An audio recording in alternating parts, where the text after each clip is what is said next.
What is up, guys? Roma 2, Fiorentina 0 at a packed Stadio Olimpico, which seems like for like the 20th match in a row at least, live from Roma Club New York.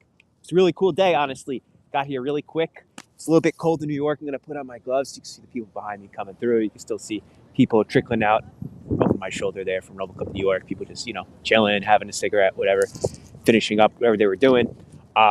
Let me know immediately what you thought about this match. I thought it was well played.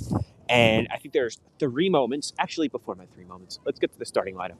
Okay, we see Rui Patricio, Mancini, Smalling, and then Kambula steps in for Ibanez, who was out for a suspension. Also, let me know if there's any audio issues or anything, if I need to replug in my mic. I think everything is good, though. Just seeing anybody, just let me know. Marco's out there, HH. Thanks, guys. So, with the defense, we also see the additions of Bove coming in at the center of the pitch alongside Cristante, Selig to the right, and Zalewski to the left. What I really liked about this formation today, though, is it was not a 3-4-2-1. It was actually a little bit different. Without Zaniolo, we see Pellegrini take a much more central role, like a true trequartista at times, not for the entirety of the match, because I did see him go out onto the wing as the match went on, more of his typical role that he's played so far this season. And then Dybala, of course, was dropping back quite a lot today, and Abraham as the number 9, as the centravanti. Okay, well drilled, I thought. Roma played clean, efficiently. We can say that they didn't play pretty at times, but under Jose Mourinho, I don't know if we're ever going to get that, to be honest with you. It might always be these hard, grinded-out wins, finding a way to win when seemingly it doesn't look like Roma's going to score a goal, and then suddenly, within a flash, they do score, and you're like, oh, that was a great one. We saw that today. And typically this season, Roma has scored, up until this game, about 40% of their goals as set pieces. One of those reasons why is that Roma has struggled scoring from open play, but also because they are the tallest team in Serie A. So a couple different things going on there with that. Anyway, you could also see, I thought, a big response today. Like, immediately from the get-go, you see Bove advancing very quickly, getting up the pitch as soon as that first whistle goes, right? Instead of a Roma, which typically wants to sit back, I wonder if some of that was because Mourinho felt that Italiano was going to sit back a little bit more and he wanted to initiate something. But I really liked that presence from Bove that he got. And I think at times that work rate has been missing from the midfield. Sometimes there's plays where Cristante does not make the run. And I'm like, why didn't you make the run? And some of that has to be tactical. It has to be because Mourinho is keeping him back because he's a professional player. It's not like he doesn't know what to do positionally wise. These guys, they go over this stuff all the time. But I really do believe that that's because that was a decision by the coach. Okay, so entering this match, it was very important that Roma won. Just some stats here. Fiorentina were in 9th place. They had given up 21 goals. That is now 23. I'm sorry. They had given away 22. That is now 24. And scored 21. They were kept away from the goals today. But the really important thing is that Atalanta won big, 8-2 against Salernitana.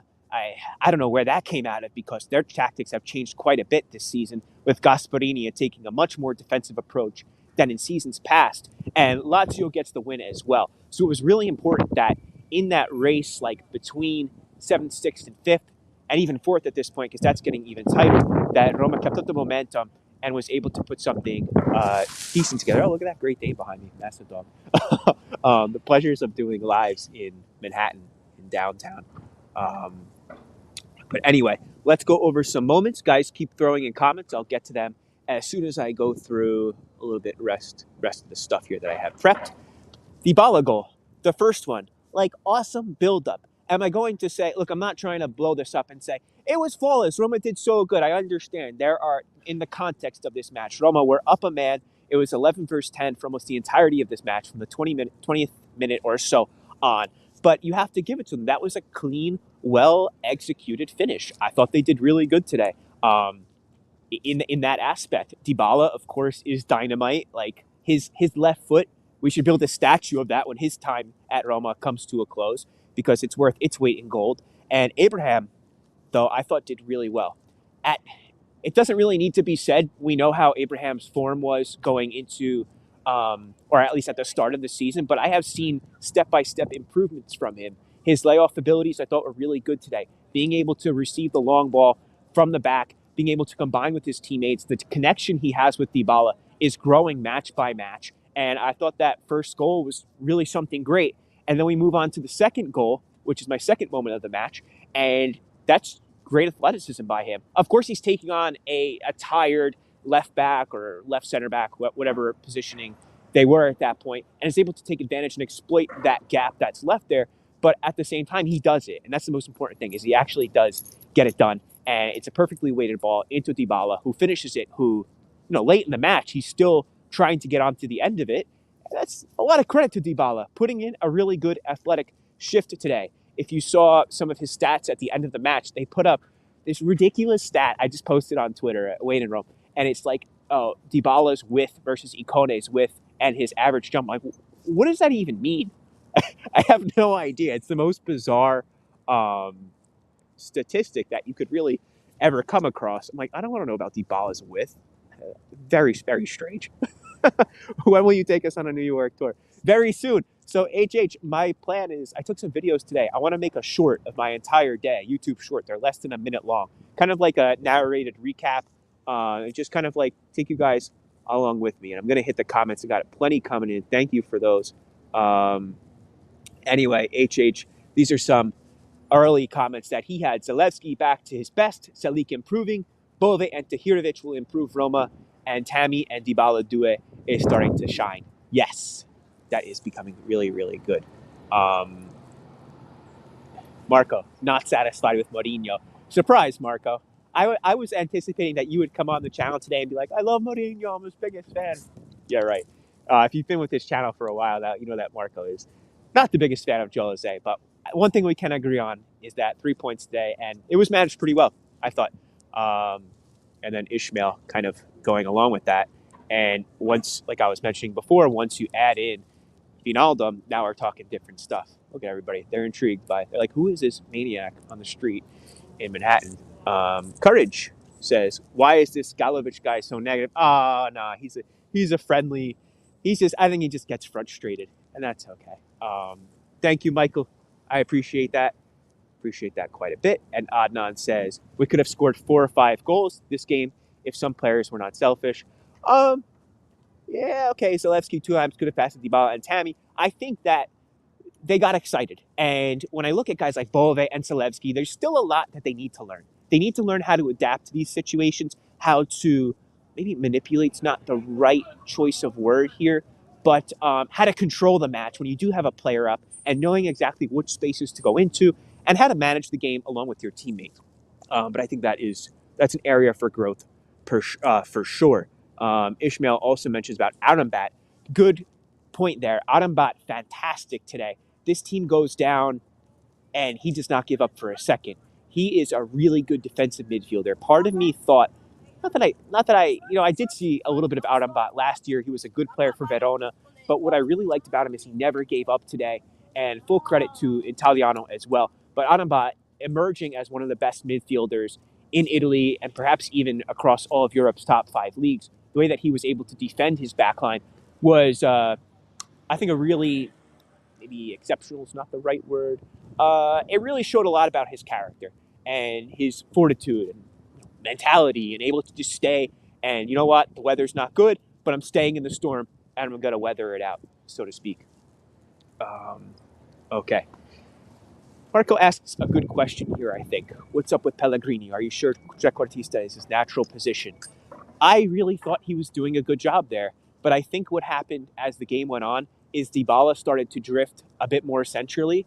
That must have been an instruction to him, and then that pushed Pellegrini out wide again. I really would have liked to see him maintain that central role for the entirety of this match, and I think that it probably would have if it stayed 11 versus 11 guys, but a little bit more about that. I think that his vision, he can spray the ball left or right. He can make the simple touches. He can do link-up play. But for me, a guy who plays on the left wing is a sprinter, a guy who wants to take players one-on-one, and one who has a real keen eye for goal. That's like the ideal left wing. But those are not Pellegrini's characteristics. HH says, Jose put man on man on Amrabat all game. Pellegrini first, then Tahirovic. Yeah, we see Tahirovic come in towards the end there, and I was glad to see him get some minutes. A lot of youngsters coming up from Roma's academy, guys. It's something you got to respect. If we're talking Benjamin Tahirovic, Eduardo Bove, Nikola Zalewski, who came in last year, of course, but still one of Roma's youth products. Lorenzo Pellegrini, do not forget, is Roma homegrown. I didn't think you forgot that at all. But it just shows about, I think that this will be a way forward. I could see the youth team, especially with financial fair play restrictions, I see that the youth team being more and more of an outlet for more of a way that Roma starts to perceive their talent, keeping them in-house rather than letting them get away. Like there's a lot of chat if you talk about Bove, right? Like, is he going to be part of a transfer deal? Is he going to go out on loan? I think that in the future, these guys, instead of just being sold outright, you'll see a lot more buyback clauses involved in their contracts, because that is something that could make Roma really financially sustainable. And I'll put the top moments back up there. Give it a like. Give me a comment, guys. You know, if you're just joining in for the first time, I'm Wayne in Rome, making Roma content before matches, after every match, and stuff throughout the week as well. And of course, thank you very much. And I am live at Roma Club New York. I think, no, people are still here. If you could see, wrong way. If you could see, people are still chatting, having a smoke, talking about the game afterwards. It was very good. We had the banner out at every halftime. We had the big Stishon out, or the big banner says Roma Club New York, and it's very cool. But today was a little bit lighter. You know, for the Juventus Milan games, there's a lot of people. Once in a while for Fiorentina, you'll see some. Sometimes the Viola Club New York comes over here, which is really cool. I think we got some more comments coming in. Zion, interesting question here. What's going on with Kamara? I don't know, and I'm being transparent. I haven't read anything, heard anything about where he's been. No comments from Jose, and nothing yet. And speaking about comments, today, guys, I will not be doing comments, but tomorrow I surely will, because I'm doing this live from my phone, and it's immediately after the match. Those haven't been transcribed, not into English, but even into Italian yet. So I'll be following up with a little bit more about that as time goes on. Thanks, Adnan. Appreciate that. It's good, but it's really cold today. It's about 0 Celsius, surely with the wind, if not a little bit colder. And I really don't like to wear a hat because I'm sensitive about my hair. But it's chilly today, man. I've got my gloves. This Roma jacket is actually down. It's really warm, so it's made with goose feathers. And yeah, it keeps me nice and toasty. I've got some thermals on underneath too. When I was a kid, I always thought like maybe I would be one of those reporters who goes out in like the snowstorm. They're like, I'm getting blown away, but it's like really bad out here. Don't come out of your house. But yeah, that's not happening. It's just Roma related, and I'm on a street in New York, but that's part of the fun.